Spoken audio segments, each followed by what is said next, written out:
America అధ్యక్ష ఎన్నికలకి సమయం దగ్గర పడుతోంది. గెలుపు కోసం ఇద్దరు నేతలు హోరాహోరీగా తలపడుతున్నారు. ఒకరు సెంటిమెంట్ అస్త్రాన్ని ప్రయోగిస్తే మరొకరు సెన్సేషన్ క్రియేట్ చేసి చూపిస్తా అంటున్నారు. గెలుపు కోసం అన్ని రకాలుగా సంసిద్ధం అవుతూ మాటల యుద్ధంతో ముందుకు సాగిపోతున్నారు. అటు ట్రంప్ ఇటు కమలా హ్యారిస్ ఎవ్వరు కూడా తగ్గడం లేదు. టీవీ డిబేట్లలోనూ హోరాహోరీగా తలపడుతున్నారు. ఈ నేపథ్యంలో ఎవరికి విజయావకాశాలున్నాయి? ప్రభావం చూపే అంశాలేంటి? భారతీయుల మద్దతు ఎవరికి? శ్వేతజాతి ట్రంప్ ని నిలబెడుతుందా? నల్ల జాతి కమలా హ్యారిస్ ని విజయ తీరం చేరుస్తుందా అనే విషయాల్ని ఇప్పుడు ఈ వీడియోలో మాట్లాడుకుందాం. నేను Deepa, welcome to YoYo TV glance.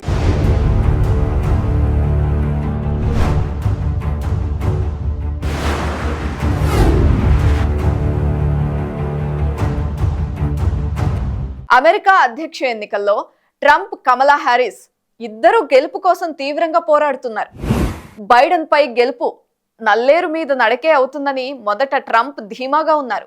ఎప్పుడైతే రేసులోకి కమలా హ్యారిస్ వచ్చారో అప్పటి నుండి వార్ హోరాహోరీగా సాగింది. డిబేట్స్ సైతం వాడివేడిగా సాగుతున్నాయి. ఓటర్లు కూడా ఎటూ తేల్చుకోలేని రీతిలో పరిస్థితులు అక్కడున్నాయి. అయితే ఇద్దరు కూడా గెలుపుపై అంతులేని విశ్వాసంతో ఉన్నారు. అధ్యక్ష పదవి తనదంటే తనది అని వైట్ హౌస్ లో కాలు మోపేది తానంటే తానని చాటి చెబుతున్నారు. అధ్యక్ష ఎన్నికలకి కేవలం 10 రోజుల సమయం మాత్రమే ఉండడంతో ఇద్దరు అభ్యర్థులు అన్ని రకాల అస్త్రాలను బయటకు తీస్తున్నారు. ఇక ఓటర్లను అట్రాక్ట్ చేయడానికి డెమోక్రటిక్ అభ్యర్థి కమలా హ్యారిస్, రిపబ్లికన్ అభ్యర్థి డొనాల్డ్ ట్రంప్ ఇద్దరు కూడా హామీల వర్షాన్ని కురిపిస్తున్నారు అక్కడ. ఇదే సమయంలో దేశ ఆర్థిక వ్యవస్థపై చర్చ సాగుతోంది. ఆర్థిక వ్యవస్థని పటిష్టం చేసే విషయంలో కమలా హ్యారిస్ కంటే ట్రంప్ వెనుకబడి ఉన్నట్లుగా ఓ సర్వే పేర్కొంది. అయితే ఎన్నికలకి సమయం సమీపిస్తున్న వేళ ఒక్కరు కూడా తమ ప్రణాళికలపై ఇంకా స్పష్టత ఇవ్వడం లేదు. కమలా హ్యారిస్ తన బడ్జెట్ నుండే నిధులు సమకూరుస్తామంటున్నారు. ట్రంప్ అయితే సంపన్నులకు పన్ను మినహాయింపులు ఇవ్వడం ద్వారా ఆర్థిక వ్యవస్థ వృద్ధి చెందుతుందని అంటున్నారు. కార్పొరేట్ కంపెనీలకు పన్నును 21% నుండి 15% తగ్గిస్తానని ట్రంప్ హామీ ఇచ్చారు. అలాగే వివిధ దేశాల నుండి దిగుమతులు చేసుకుంటున్న వస్తువులపై సుంకాలు విధిస్తానని కూడా చెప్పారు. మరోవైపు కమలా హ్యారిస్ మధ్యతరగతి ప్రజలపై దృష్టి సారిస్తానని చెబుతున్నారు. ధరల పెరుగుదల సమస్యల పరిష్కారం కోసం పనిచేస్తాను అని అన్నారు. సరైన ప్రణాళికలతో అవకాశాల ఆర్థిక వ్యవస్థను నిర్మిస్తానని హామీ కూడా ఇచ్చారు.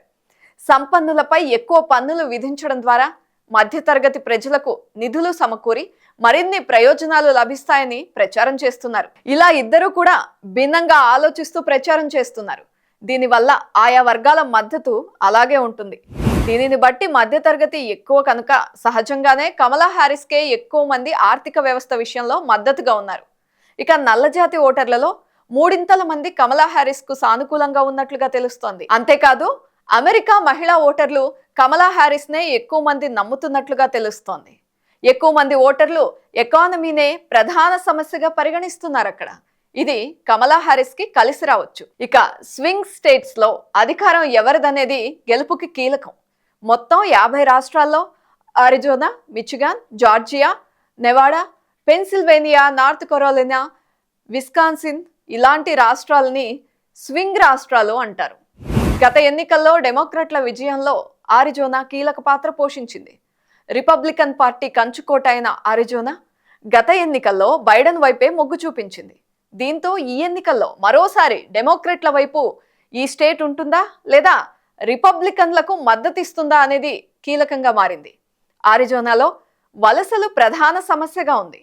అందుకే తాను అధ్యక్ష పదవిని దక్కించుకుంటే అతిపెద్ద బహిష్కరణ చర్యను అమలు చేస్తానని డొనాల్డ్ ట్రంప్ హామీ ఇచ్చారు.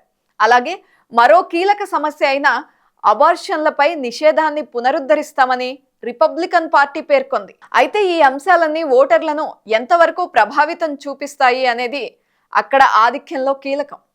ఇక 2024 అమెరికా అధ్యక్ష ఎన్నికల్లో జార్జియా కీలక పాత్ర పోషించింది. ఆఫ్రికన్ అమెరికన్లు అక్కడ ఎక్కువగా ఉన్నారు. బైడెన్ గెలుపులో వీరంతా కీలక పాత్ర పోషించారు.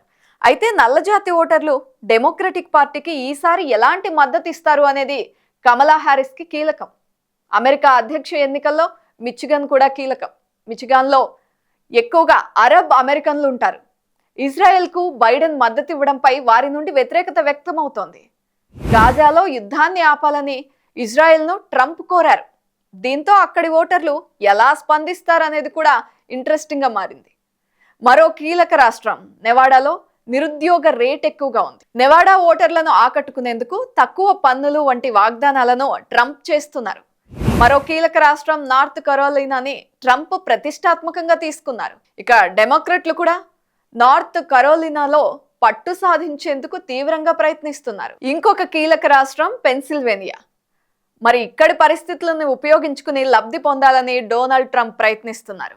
అలాగే విస్కాన్సిన్ లో గెలిస్తే కనుక అంతా గెలిచినట్లే అని ట్రంప్ వ్యాఖ్యానించారు. దీన్ని బట్టి విస్కాన్సిన్ లో ఫలితం అమెరికా అధ్యక్ష ఎన్నికల్లో కీలకం కానుంది అని స్పష్టమవుతోంది. ఇక అమెరికా అధ్యక్ష ఎన్నికల్లో భారతీయ అమెరికన్లు తీవ్ర ప్రభావం చూపనున్నారు. అమెరికాకు వలస వచ్చిన వారిలో అత్యధికంగా భారతీయులు ఉన్నారు. భారతీయులది ఇక్కడ 2వ స్థానం. సంఖ్యాపరంగా చూస్తే ఓటర్ల సంఖ్య తక్కువగా ఉన్నప్పటికీ భారతీయ అమెరికన్ల ప్రభావం ఎక్కువగా ఉంటుంది. అందుకే 2 ప్రధాన పార్టీలు వీరి ఓట్లను దక్కించుకునేందుకు ప్రత్యేక ప్రణాళికలు వేస్తున్నారు. అమెరికా మొత్తం ఓటర్లలో భారతీయ అమెరికన్ల ఓట్లు దాదాపుగా 21 లక్షలుంటాయి.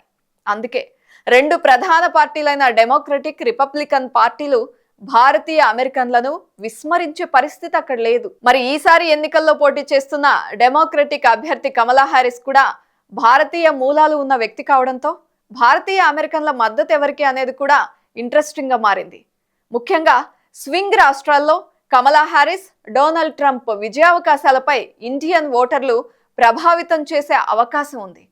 అలాగే జాతుల ప్రభావం కూడా ఇక్కడ కీలకం. ఎందుకంటే శ్వేత జాతీయుల మద్దతు రిపబ్లికన్లకు ఎక్కువగా ఉంటుంది. ఈసారి కూడా అదే జరగొచ్చు.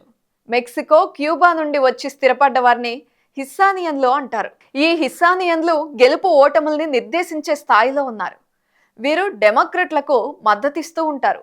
ఈసారి ఎలా స్పందిస్తారు అనేది కూడా ఇక్కడ కీలకం. ఇక ఆఫ్రో అమెరికన్లు డెమోక్రట్ల వైపే ఉంటారు. ఏషియన్స్ మాత్రం డెమోక్రట్లకి మద్దతిస్తారు. ఇక గత ఎన్నికల్లో వీరిలో ఎక్కువ మంది డెమోక్రట్ల వైపు లేకుండా రిపబ్లికన్ల వైపే నిలిచారు. ఈసారి కూడా ట్రంప్కి మద్దతిస్తారా అనేది ఇక్కడ ఇంట్రెస్టింగ్ పాయింట్. ఇక తటస్థుల మద్దతు ఎవరికి అనేది గెలుపు ఓటముల్ని నిర్దేశించే ఛాన్స్ ఉంది.